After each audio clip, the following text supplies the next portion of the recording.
मन विचलित सा हो जाता है, उल्टे से ख्याल आते हैं, नकारात्मक ऊर्जाएं उत्पन्न सी होती हैं महाराज। हाँ, वो चूंकि संसार का मनोरंजन उसको प्रिय लगता है, मन को मनमानी आचरण करना उसको प्रिय लगता है। उसकी गलती नहीं है, हम जहां उसको लगाते हैं वहीं वो राजी होने लगता है। अब जैसे अध्यात्म मार्ग में लगा रहे हैं तो इसमें जहां जहां वो लगा रहा है उसके विरुद्ध बात है।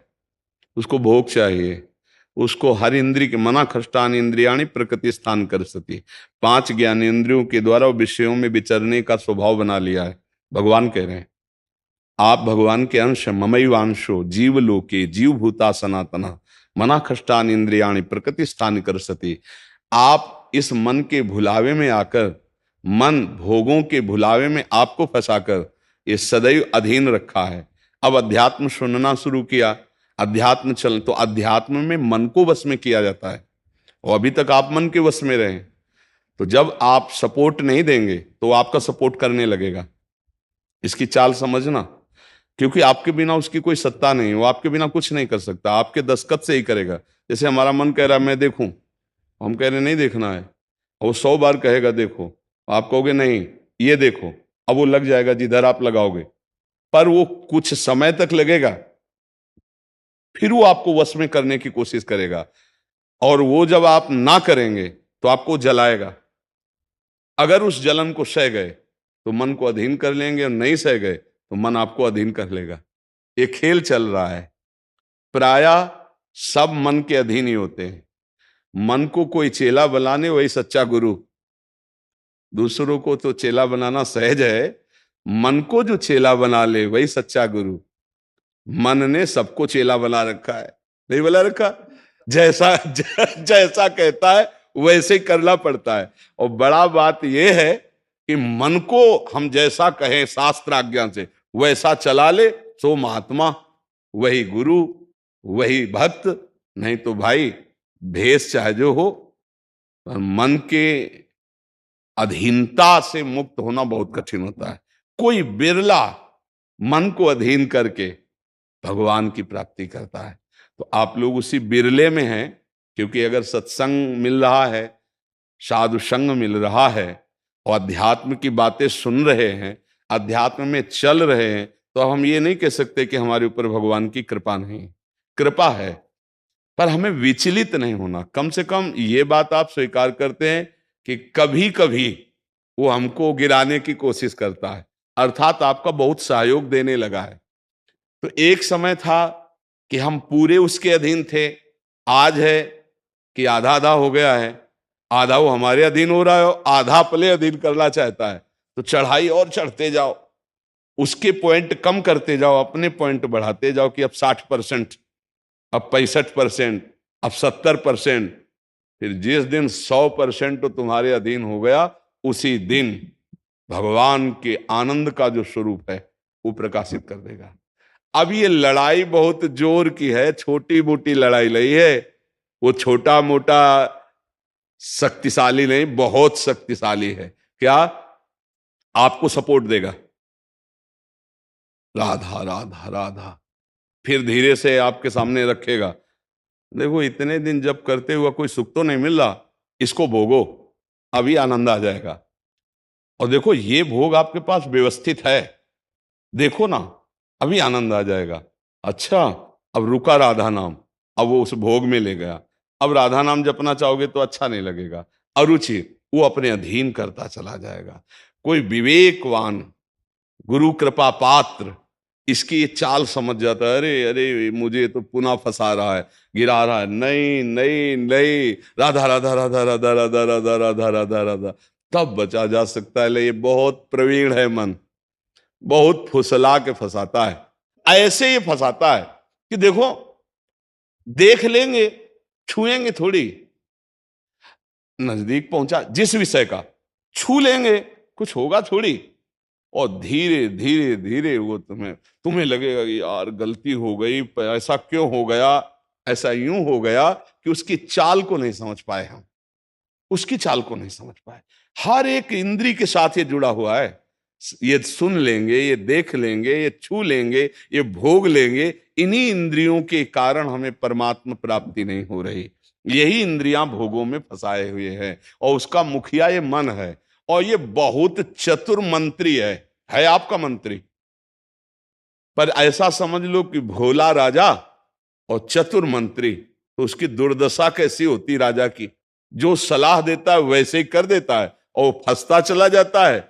और मंत्री अपने को बलवान बनाकर केवल नाम मात्र का राजा उसको बनाए हुए सारा काम वही कर रहा है। देख लो आप, नाम मात्र के आप जीवात्मा भगवान के अंश हो, सारा काम वही मन कर रहा है। हमारा मन कर रहा है आज ये खाएं तो हम खाएं, नहीं, ये मन की मांग है, तेरी मांग नहीं है। लेकिन ऐसा कौन भेद पैदा कर पाता है। अब मेरा मन कह रहा है आज ये देखा जाए, तो अब भाई देखा जाए। मेरा मन कह रहा है, तो कभी कभी मन अच्छा सपोर्ट करता है। जैसे आपको मन ने ही कहा चलो चलते हैं सत्संग में, बाबा के पास बैठते हैं वृंदावन में, तो अच्छा सपोर्ट दिया ना। वो सपोर्ट ना देता तो आप नहीं आ पाते।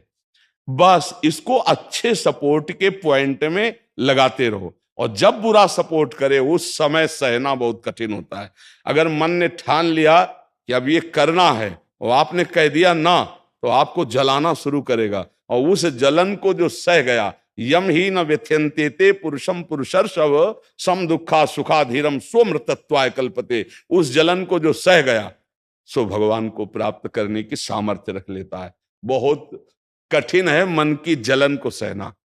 बाहर के थप्पड़ सह जाना सही, लेकिन मन के थप्पड़ सहना बहुत कठिन, सबको गिरा देता है।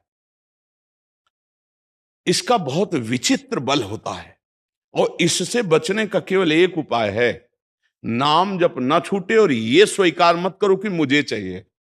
जैसे मन कह रहा है आज उस होटल में चलते हैं, अब रसेंद्री और मन एक हो गया है।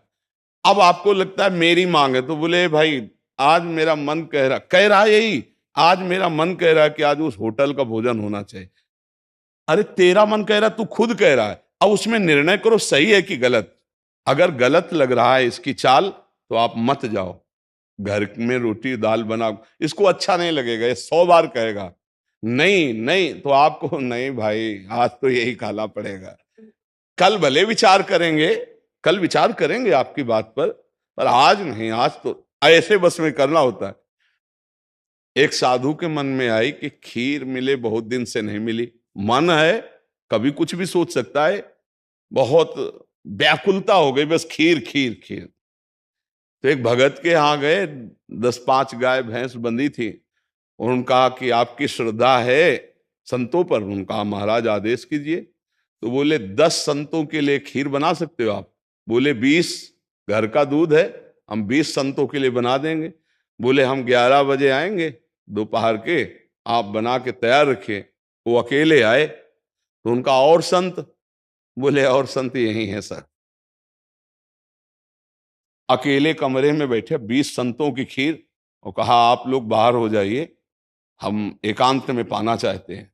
वो पाए, तो भाई 20 संतों के लिए खीर बनी, मतलब 20 पेट भर जाए। तो अब पाए, फिर एकदम यहां तक हो गए तो उल्टी हो गई, फिर मिलाया उसी को।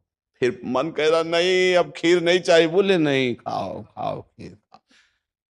रोमांच हो गया, नहीं खाएंगे एकदम। तो बोले जिंदगी में खीर का नाम मत लेना, जिंदगी। तो या तो ऐसे उतरो, या तो ऐसे उतरो। इसको वश में करना बहुत अच्छा। एकदम विरोध भी नहीं कर सकते आप इसका, चल ही नहीं पाओगे। इसका विरोध भी एकदम नहीं कर सकते, सपोर्ट भी करना पड़ेगा। तो अच्छी बात में इसका सपोर्ट करो।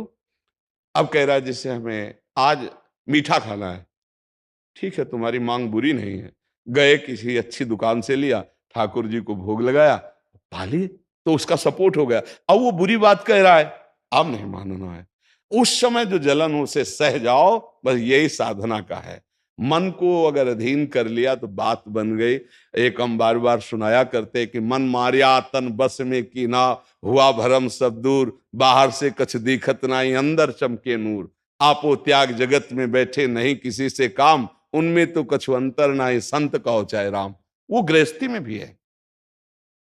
आप एक पत्नी व्रत लिए हुए, धर्म से आप चलते हैं, दूसरी किसी माता बहन की तरफ गंदी दृष्टि नहीं, धर्म से धन कमाते, परिवार का पोषण करते, नाम जब आप महात्मा है, आप सतमार्ग के पथिक हैं। क्योंकि आप अपने प्रवृत्ति धर्म से चल रहे हैं और एक निवृत्ति में अपने धर्म से चल रहा है, तो वो महात्मा है। ऐसा महात्मा का मतलब केवल वेश से नहीं होता, महात्मा का मतलब उस लक्षण से होता है।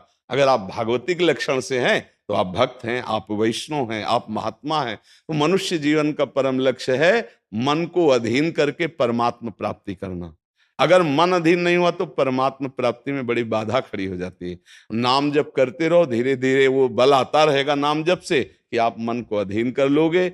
नहीं तो पीछे वाले बैच में यही कह रहे थे कि जितनी जेल भरी है ये सब मन से ही भरी है। नहीं बोले ऐसा क्यों किया? बोले मन ने कह दिया, आप क्या करें, और हम तो कहते थे नहीं करना, पर इस मन ने फंसा दिया। तो अब बोले 20 साल की सजा, अब भोगो जेल।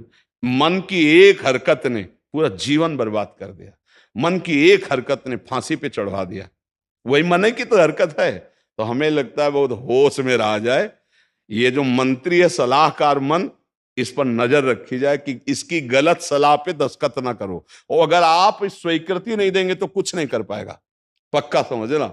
आपकी स्वीकृति से ही होता है जो कुछ होता है। आप जहां कह देते हैं कि चलो अच्छा ठीक है, बस फिर आपकी कोई गम नहीं है, वो आपसे करवा के मालेगा। इतना बलवान मन है, बड़े बड़ों से करवा लेता है। आप तो मान लो गृहस्थी में हो, जिसने आजीवन भगवान का मार्ग चयन किया है उसको भूल में डाल देता है, गलत मार्ग में ले जाता है। आप तो गृहस्थी में मान लो आपसे चूक होना स्वाभाविक है, क्योंकि प्रपंच माया प्रपंच में जिसने जीवन भर के लिए नियम लिया है उससे भी चूक करवा देता है। बड़ा विचित्र मन है। हाँ, अगर मन कहीं अधीन हुआ है तो भगवान का आश्रय लेकर और विवेक के द्वारा इसे अधीन किया जाता है। और विवेक ये बाजार में मिलता नहीं है, ये सत्संग से मिलता है। जैसे आप सुन रहे हैं, बिन सत्संग विवेक न होई और राम कृपा बिन सुलभ न सोई। सत्संग होता है भगवान की कृपा से और सत्संग से मिलता है विवेक, और विवेक से मन का शासन निर्णय किया जाता है। तू गलत सलाह दे रहा है और मेरी मांग नहीं तेरी मांग है, मैं इसको रिजेक्ट करता हूं, नहीं पास करता हूं।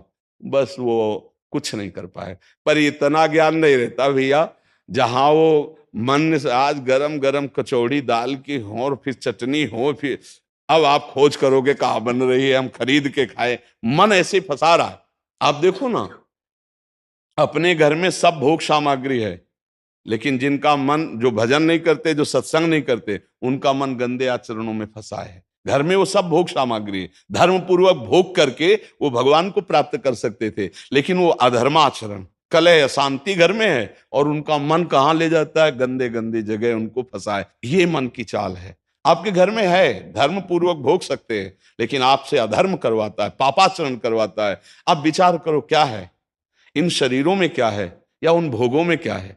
कितना भोगोगे? चाहे जितना भोग लो, कभी तृप्ति होने वाली नहीं। और धर्म से चलोगे तो एक दिन इनसे निवृत्ति हो जाएगी, तृप्ति तो नहीं, निवृत्ति हो जाएगी और आप प्रभु को प्यारे, प्रभु के प्रियजन बन जाएंगे। यही मनुष्य जीवन का लाभ है कि हम कमाई करने आए धर्म की, पुण्य की, नाम की, भगवान का नाम जप करके मंगल करने की, पर ये दिमाग में नहीं रहता और यही लगता है जितना धन हो जाए, जितनी भोग सामग्री हो जाए, खूब भोगे, मौज से जिए।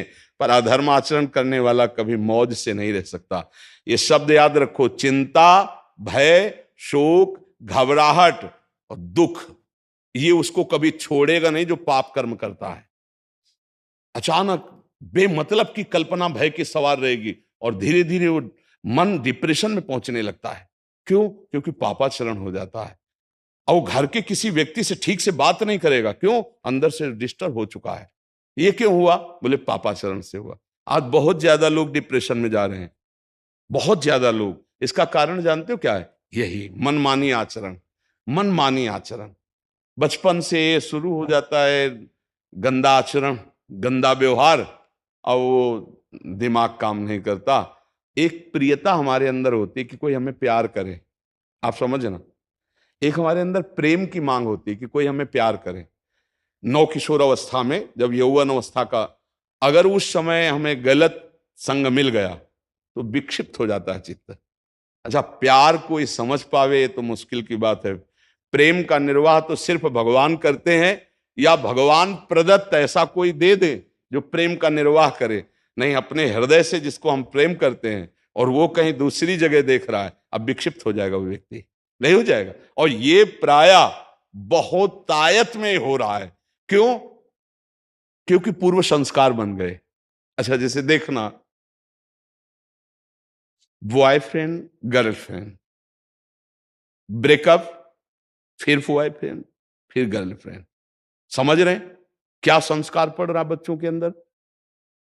अब वो जब वर्ण करेंगे एक पति का, तो उनके अंदर निष्ठा आ पाएगी, वो संयम से चल पाएंगे, वो एक गृहस्थी को संभाल पाएंगे, वो अपने पति या पत्नी पर पूर्ण प्रेम कर पाएंगे? नहीं कर पाएंगे।